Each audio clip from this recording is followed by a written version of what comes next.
Okay, so let's jump right back in to Project Watershed. I'm going to open up Pro. Now, stay in your layout space.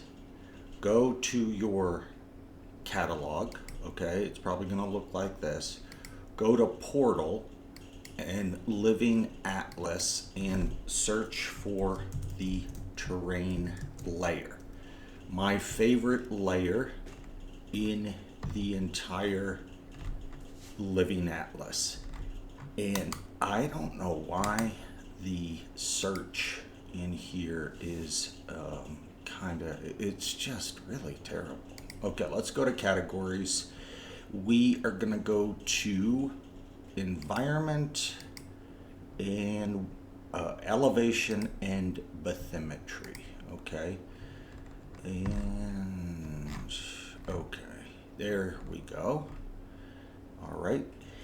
And what you are looking for is this. Let me make sure, because I have this favorited, and I just want to make sure we're using the same icon. Okay, where's my terrain? Is down here. Yeah. So it should look just like this. Right click on this and choose Add to Current Map. Okay. So when you do that, you're probably going to get something that looks like this. Okay. Now, before we do anything else, and I should have done this before, and it's not a problem. We can easily delete this from our layers. But let's take these service layer credits off. We're going to give everybody proper credit, but we're going to do it in Photoshop. So open up your dynamic text, scroll down to service layer credits, and it's going to give you this crosshairs, draw out a box, and then I want you to gently click on that and just type in credits, lock it, and turn it off. There you go. All right, now back to terrain. Okay, now remember, this is just beautiful data because it hasn't. This is like getting the source data. Like if you were going to do a biography on Henry VIII, these guys, these and women that are serious historians, they go in to these, great libraries, and they get permission to not analyze, that's such a technical term, but to read the original writing, the original letters and journals and diaries of all the people during that Tudor era. And that makes a profound difference for these people because you can really tell someone's personality from their handwriting. Just to put it simply, you're not losing anything by having someone else translate it for you. You are touching the source, okay? And when it comes to the Earth's terrain, this is the source, okay? And briefly, I want to right click on this guy, choose activate, and if you just click on any one of those pixels, okay, it's going to tell you how high it is, the slope, the aspect. This is a 32-bit data set, okay? That means there's a lot of information embedded in each one of those pixels, not just a shade of gray. Okay. All right, let's go back to layout. All right, so we're locked up here. Now, again, everybody should look bland, and that is because the software program is stretching out those 256 shades of gray across the entire planet. And what we can do is we can tell them, hey, I want you to use the same 256 or 255 it might be, but I want it to be just in my purview, in my AOI. Okay. Now, before I was talking about doing this clipping up here with our watershed boundary, don't do that, okay? I've discovered one of the reasons this is having a hard time exporting is they just have a hard time clipping data, and also their clipping is very choppy and it yields poor results down the road, okay?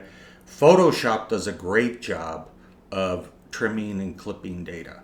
So it's always good to know your tools and which tool is right for which job. So we're going to export this whole page, but first let's click on terrain. Let's go to data. Let's go to image service layer. And now we're going to activate this amazing dynamic range adjustment. Okay, so we're going to adjust all of those shades of gray into our screen, okay, just into this part of the world. Okay, wow, that looks really, really awesome.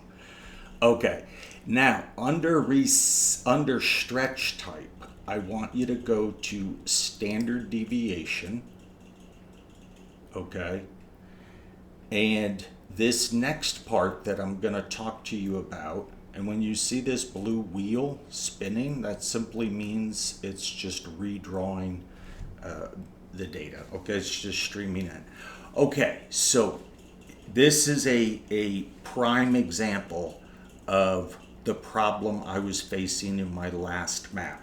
And what I discovered when I went into 3D was this looked awful. Okay, so these are called blown out pixels in photography, all right?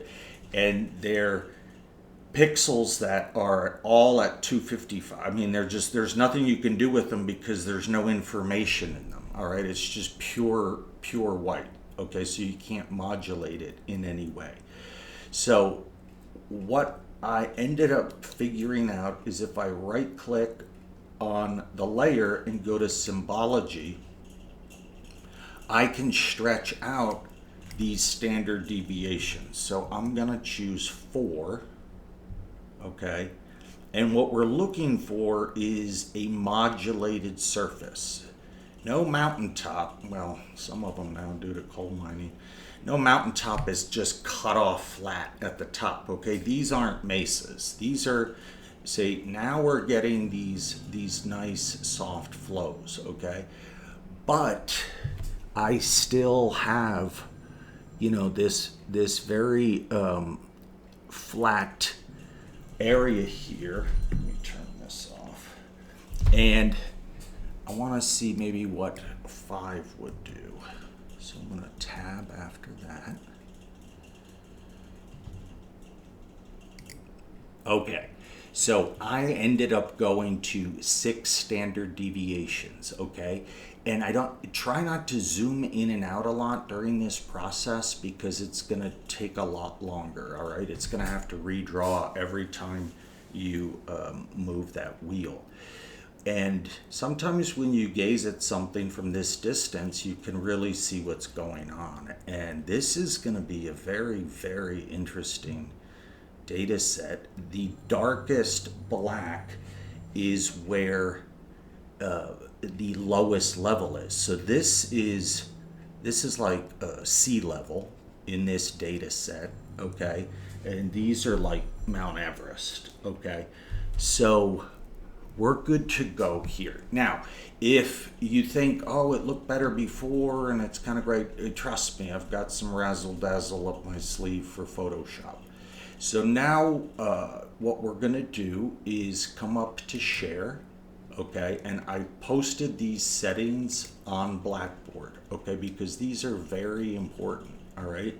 So make sure you have all of these settings loaded in. Now, for this one, since the entire page is filled, we can uncheck this. I don't know if it makes a difference really, but that's one thing that whether you have it checked or not, it's not going to matter that much. It might just save some time.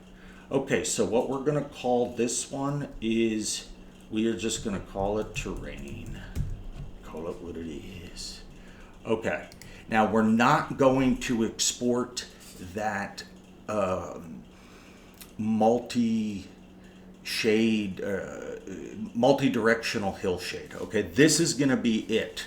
This data set is literally going to generate our 3D terrain. It's going to be pretty amazing. Okay, so I am going to hit export and just let this guy do its thing. All right, and then I will see you in the next video.